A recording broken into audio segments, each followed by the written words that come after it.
Hi, my name is Natalie and today at Bargello-a-GoGo I'm going to be showing you how to make one of these groovy little Bargello embroidered pincushions. I find these pincushions are really good for using up your scrap threads, fabric, everything like that. So you don't have to throw them away, you get to keep them, you can make these as gifts. It's just such a handy, fun thing to have and make. It's not too big a size. And like I said, can use your scrap canvas, your scrap threads, and also any spare fabric you have left over. Sometimes what I find when I've made a cushion, for example, a Bargello embroidered cushion, I'll have some leftover threads, some of the fabric back in from the cushion, and I just find this is a great way to just not waste it or throw it away, and just to make something cool and fun. And like I said, it can also be given as a gift to someone as well. So in this video, I'm just going to be showing you my process for how I make one of these cute little cushions. So first of all, you're going to need your actual piece of Bargello that you've made. You'll also need some fabric scissors. You'll also need some scrap fabric that will be the backing of your pincushion. You'll need some pins and also some stuffing so you can fill up the pincushion. And you're going to need a hand sewing needle and some thread to use with the needle.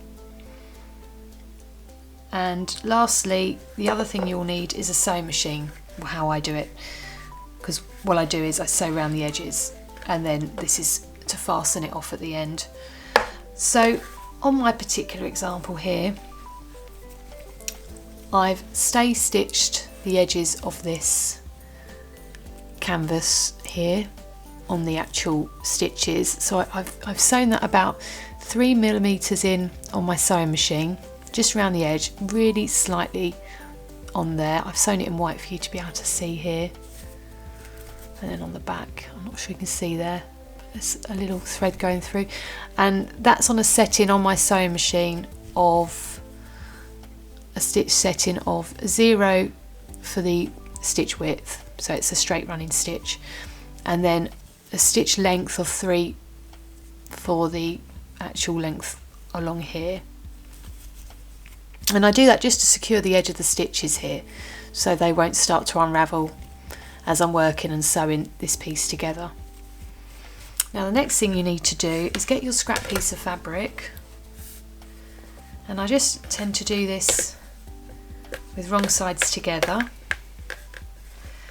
and it's really simple because it's such a small piece. There's not a lot of, you don't need to cut a pattern piece really, you can just measure it out here. And what I've done on the edges here of this piece of canvas, on this Bargello piece I've worked, I've just left a little edge in here of about 1.5 centimetres. As I work this, it will be trimmed down. So by having that seam allowance there, it just gives you enough to work with in case, like you can see here, it starts to potentially fray. So you've just got some extra there just to if that did happen, so it's not all falling apart or unravelling. But like I said, if you do the stay stitching, that should also prevent it from actually unravelling on the actual stitches there. So with the wrong side of the fabric and the wrong side of the fabric here together, or the canvas, I'm just going to place that in the middle of my fabric. I'm just using a velvet piece of fabric here that was a leftover piece from a cushion I'd backed when I'd done a Bargello stitch cushion. So I'm literally just using a scrap piece. I don't need to worry about the grain line on this for this pincushion, it's absolutely fine. You can just literally lay that out. Like I said, I'm putting wrong sides together and I'm just going to pin that on. I can see that this fabric here is wide enough for me to do that. So I'm just going to pin that, as you can see here. Just roughly pinning it. You don't need to be too particular with these pincushions. They're quite small, so they're quite forgiving. It's no precise sewing as such on these too much. And then all I'm going to do is just get my fabric scissors and I'm just going to cut round the piece here. Again, it's nice and square, so it makes it really simple just to cut in a straight line across there. And you just do that the whole way around the edges, like I'm doing here.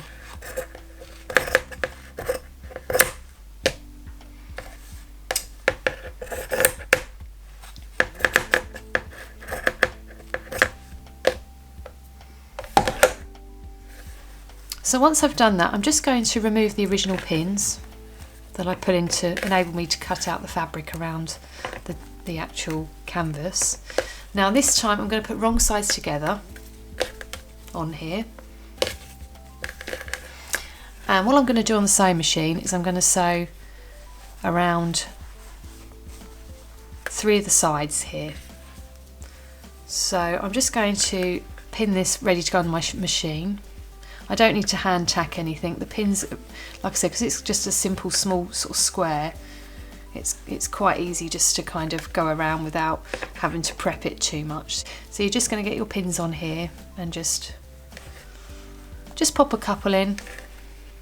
Again, with this kind of fabric I'm using, it doesn't really slide, so you don't need too many pins on there. It's not like if you're working with like a silk or something that's really slippery and this canvas is really sturdy, making it quite easy to go around and through.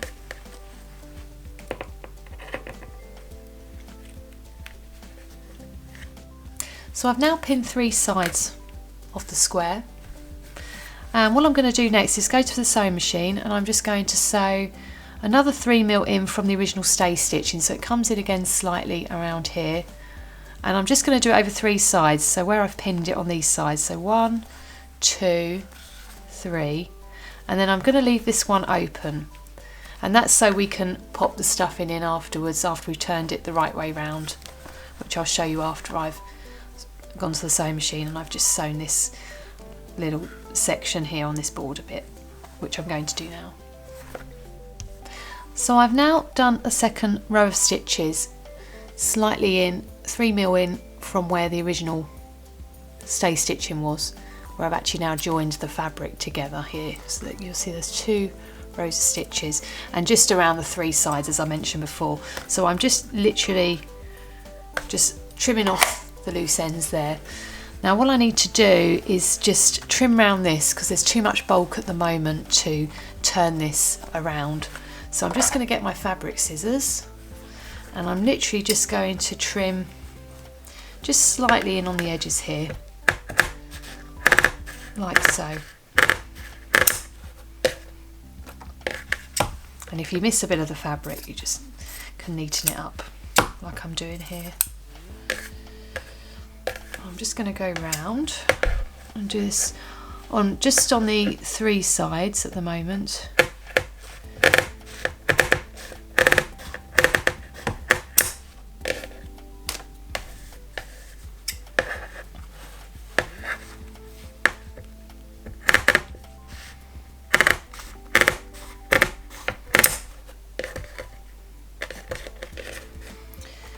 Because on this side you'll want that enough sufficient there to be able to turn it in to be able to whip stitch that one over.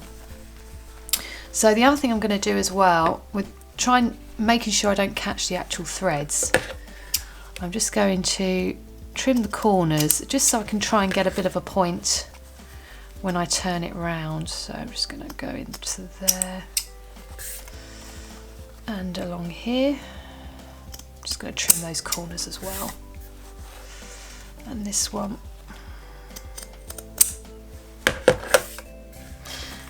and then I'm going to be able to turn that inside out, so you just literally push that through like so. It might feel slightly stiff because you've got this canvas, the Zygarde canvas is quite stiff, but I recommend using not too thick. If you're using a velvet fabric or any upholstery fabric, not too thick, otherwise it can be quite bulky to try and turn it all the way around through. So like a slightly thinner velvet, not too thin, not a stretchy one, still like an upholstery one that's good for cushion backings. But this is quite a nice kind of weight that's really good for these pincushions. And then you just want to use something maybe just to try and point out as much of that as you can of the corners. I mean, you can maybe pop a pin or like a needle, knitting needle head you can use to push through sometimes. I've also got one of these rulers and they've got a little point on there. Sometimes you can use that just to point and push it through. Another thing I also do, which I find really useful, is just to grab a pin and just catch the fabric in the corner. And sometimes it can easily come out then as well, and just free that little edge a bit more, and just do that on the sides here, just to get that where you've sewn it, just to get that out a bit more. Being careful not to stretch or pull your stitches, you just got to be slightly careful and just maybe do it more on the other side, and then like I said, just make sure you push those through as best you can. And then what you do at the end is you just get some stuffing. How much you'll need will depend on the size of your pincushion. So it can vary. So you just get as much as you need, and you can kind of fill it out and decide whether that's as thick as you want it or if you want some more to be added in. I personally think that's kind of full enough as I'm folding it in at the top here, just to kind of gauge how much stuffing it does have, because I'll be folding these top ends in here, and I think that's going to be sufficient for my pincushion that I'm doing today. So what you next need to do is just fold this down, and you're just going to pin along there with your pins. You're just going to go in. You've snipped this corner side, so that should go in nicely without the bulk, and you're just going to fold it where that top stitch edging is, just on that fold there, to give sufficient fabric being sewn underneath, so there's no chance of it hopefully sort of fraying or coming apart if you do that. And you're just going to tuck that in, and then you're going to pin that along here. So here it is pinned. So what you're now going to need to do is get your thread and a hand sewing needle, and we're just going to stitch it along the top here just to secure that. So I've just tied a knot in the bottom of my thread here, and I'm just going to start in one of the corners and just make sure that the knot goes in inside of the inside. It's not going to sit on the outside. And I'm just going to secure that in.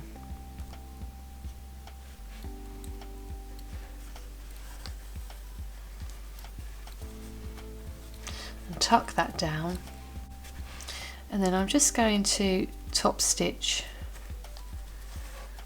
around here just to secure it. So I'm just literally going in and out through the top. Ideally, if you can use a matching thread, you're less likely to see the stitches, although with this velvet the stitches do go in quite well. So you're just going to continue just to do this process along the whole of the top here and go through.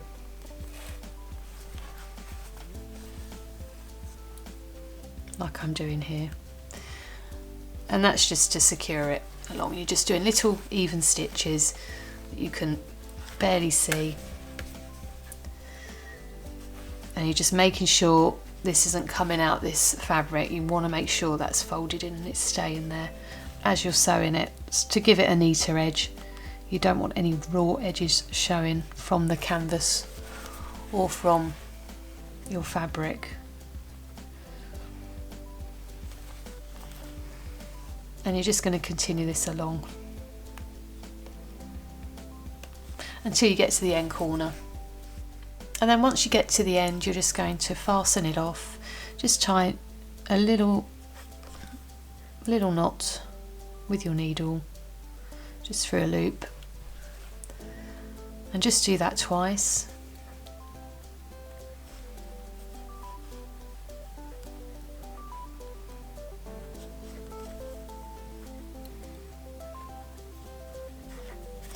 And then you're just going to just hide the knot in the inside and just snip it as close as you can to fasten that off. And there's your final pincushion, ready to put all your pins in.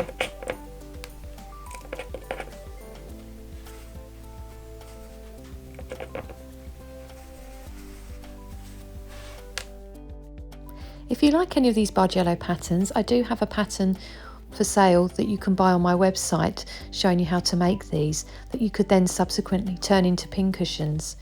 Please click on the description below where you'll be taken to the website that will show you this pattern. And if you'd like to see any more Bargello embroidery techniques I use or projects that I put in these videos, please feel free to subscribe to my channel. And once again, thank you for watching.